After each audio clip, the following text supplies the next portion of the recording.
Welcome back to the Artist Access. And y'all just seen my girl Justtona just perform that fire piece, and she said just no, point blank period. No, you heard me? Boundaries. Fire. Boundaries. You need them. Justtona. Am I saying it right? Justtona. Justtona. Yes. How did you come up with that name? What does that name signify? Justtona. So my first name is Justtona, right?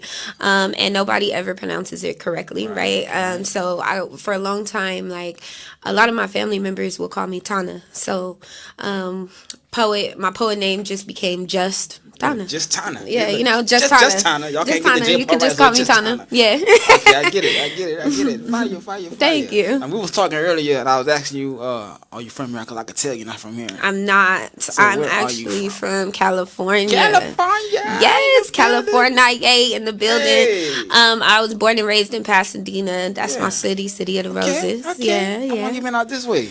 I've been in Houston going on 3 years now. Okay. Yeah. Okay. I'm from New Orleans. I've been there for about 6 years now. What made New you Orleans. find your way out this way? Oh man, that is such a long story. Just give us a short Cliff version. notes though, you Yeah. know. I had a friend. We were going to be starting a nonprofit for foster youth, at-risk foster youth.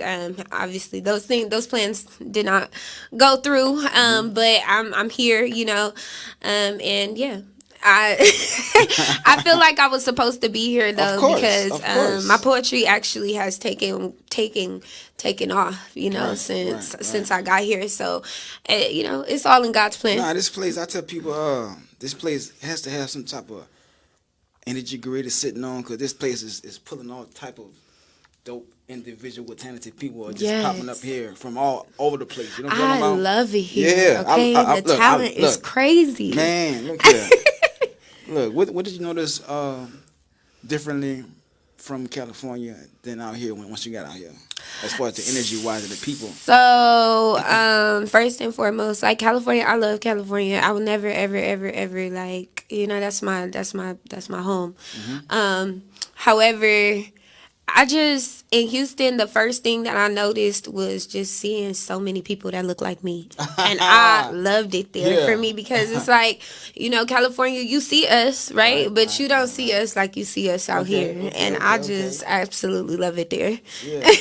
Was it a friendly welcome? Yes, it was absolutely a friendly welcome. I have not come across anybody that is like, has been rude to me, or, you know, everybody has been super welcoming, super warming. So I love it here. Well, so I know California they got a lot of opportunities out there too.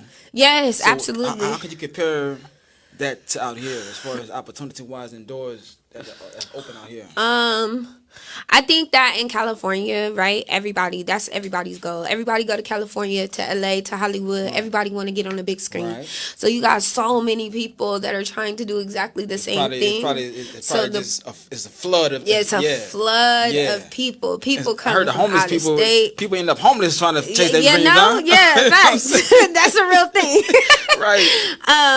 But from California to here, I feel like I was just like, my first introduction actually to the poetry scene in Houston was Right About Now poetry, but then I found Poetry Lounge. Poetry Lounge just felt like home, you know, like so I just never experienced home like I felt. When did you first find the Poetry Lounge out here? When you first got out here? Probably, like, was it always at that spot when you found it? Where is that right now? Yes, it was always at Henke and Pilot. So I bought a ticket to come, and the first night that I went, I just sat in the audience, but I was just like, this is home. Like, this feels like this is where I'm supposed to be, you know? See, they used to be at the Alley Cat, right? When I first got out here, they was doing it at the Alley Cat. Really? And then they went somewhere else for a little while. He was doing something at Sugars, I believe. And I heard it was at Sugars. Sugars. Over there at Heineken. So it took me a while before I got to the Heineken spot, before I went over there.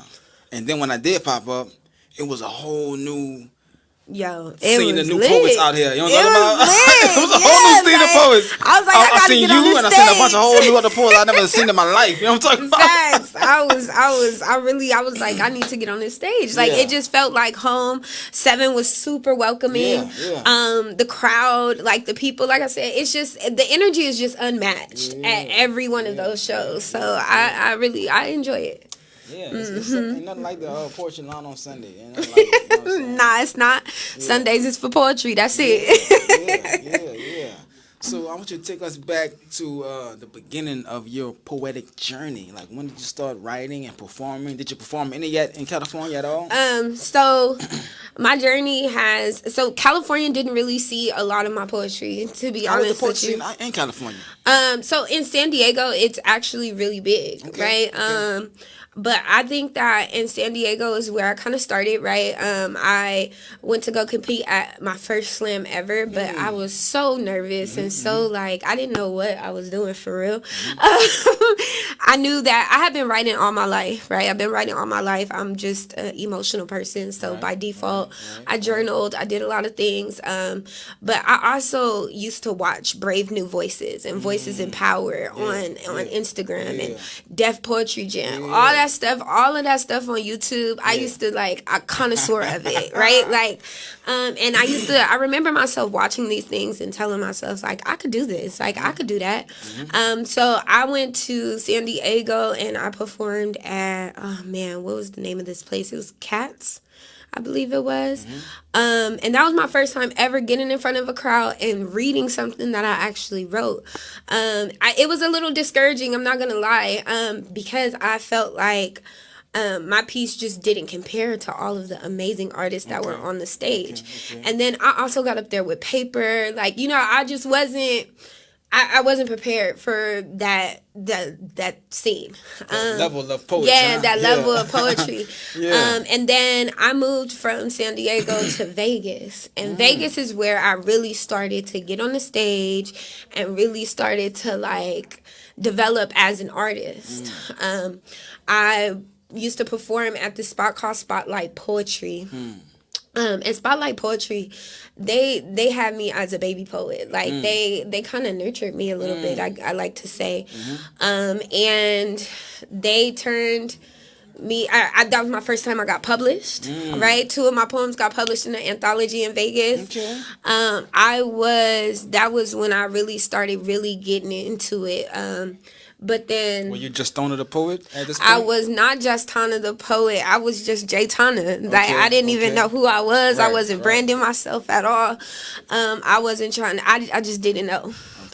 I didn't brand myself until kind of like the end of my journey in Vegas. And that's when I kind of like really solidified myself as a poet. Once I got published, once all of that stuff started happening for me, and I realized that I could have a future in poetry. Yeah, facts.